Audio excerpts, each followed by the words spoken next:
Assalamualaikum warahmatullahi wabarakatuh. Perkenalkan, nama saya M. Bagus Ardiansyah dengan NIM 21103070014.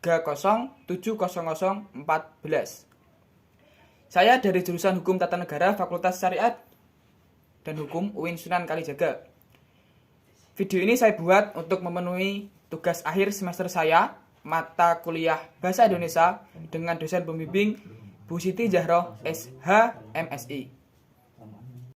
Di sini saya akan menjelaskan mengenai pengenalan manajemen referensi 1. Apa itu manajemen referensi? Manajemen referensi merupakan software yang membantu peneliti, penulis, atau akademisi dalam mengelola dokumen referensinya, seperti buku, artikel, karya ilmiah, dan book capster, dan lain-lain. Nah, mengelola dalam artian yaitu membantu mencari, menemukan dan menyimpan data, yaitu bisa judul, pengarang tahun terbitnya, atau juga penerbit. Untuk pengertian referensi sendiri, istilah referensi sendiri berasal dari bahasa Inggris, yaitu to refer, yang artinya menunjuk atau merujuk. Sedangkan referensi menurut Kamus Besar Bahasa Indonesia atau disingkat KBBI adalah sumber, acuan, rujukan, atau petunjuk. Di dalam ilmu perpustakaan, istilah referensi berarti menuju kepada suatu koleksi yang dapat menjawab pertanyaan yang diajukan oleh pemakai perpustakaan. Untuk secara umum, pengertian referensi sendiri adalah sejumlah informasi yang tertulis dalam sebuah buku yang ditinjau dan telah dinilai tentang sumber penulisnya. Nah, untuk yang selanjutnya yaitu B, bagian jenis-jenis referensi. Dalam penyusunan karya akademik, terdapat beberapa kategori referensi yang dapat dibedakan berdasarkan jenis dan jangkauannya. Berdasarkan jenisnya, referensi dikenal dalam bentuk buku, jurnal, dokumen, website, surat kabar, maupun transkrip wawancara. Sedangkan berdasarkan jangkauannya, dikenal dengan referensi terpublikasi dan tidak terpublikasi. Untuk selanjutnya yaitu trik referensi. Di sini ada dua yang akan saya bahas. Yang pertama, mengidentifikasi kelayakan referensi yang terpublikasi dan mengidentifikasi kelayakan referensi yang tidak terpublikasi. Yang pertama, mengidentifikasi kelayakan referensi terpublikasi. Di sini ada dua bagian. Satu, buku, jurnal, artikel, dan surat kabar. Nah, di dalam mengidentifikasinya, kita bisa menggunakan beberapa pertanyaan. Contohnya, seperti siapa yang mempublikasikan, apakah lembaga penerbit yang memiliki kredibilitas atau penerbit yang tidak jelas. Dan juga bisa menggunakan pertanyaan, bagaimana reputasi jurnal, surat kabar, atau artikel itu diterbitkan. Untuk jurnal, biasanya bisa melihat ke status dan akreditasi. Nah, yang selanjutnya yaitu halaman web.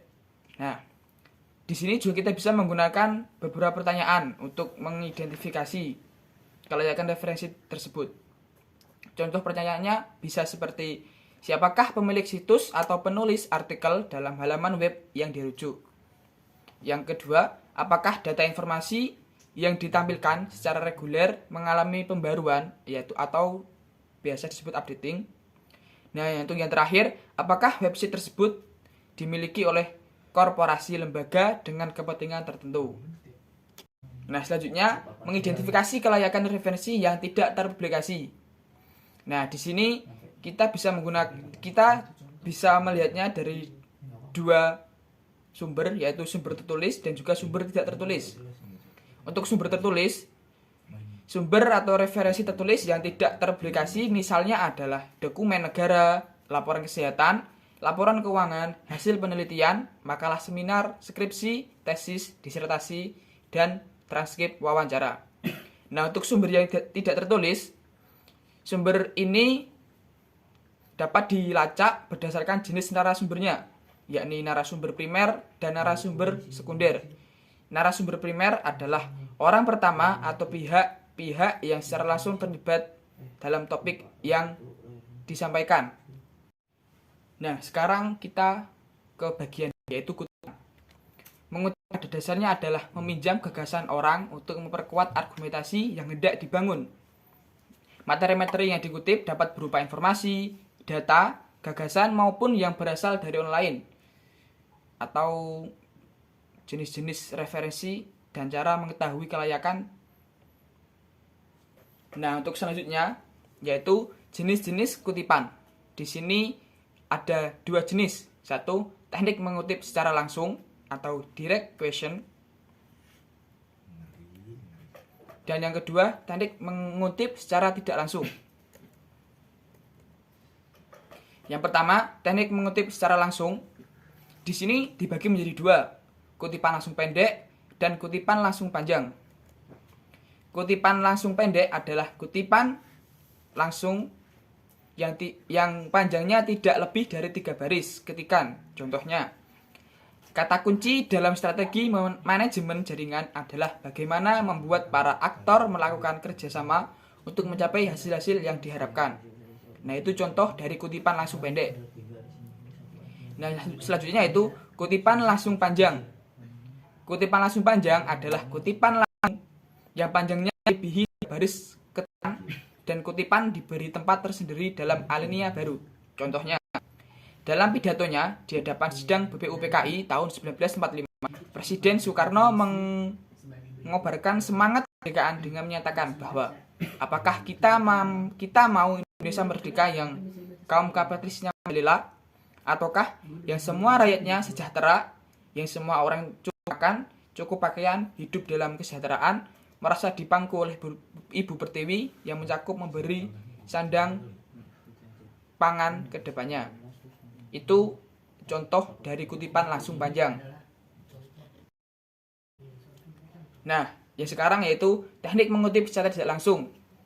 Di sini juga dibagi menjadi beberapa bagian. Yang pertama, ringkasan atau summary. Yang kedua, parafrase.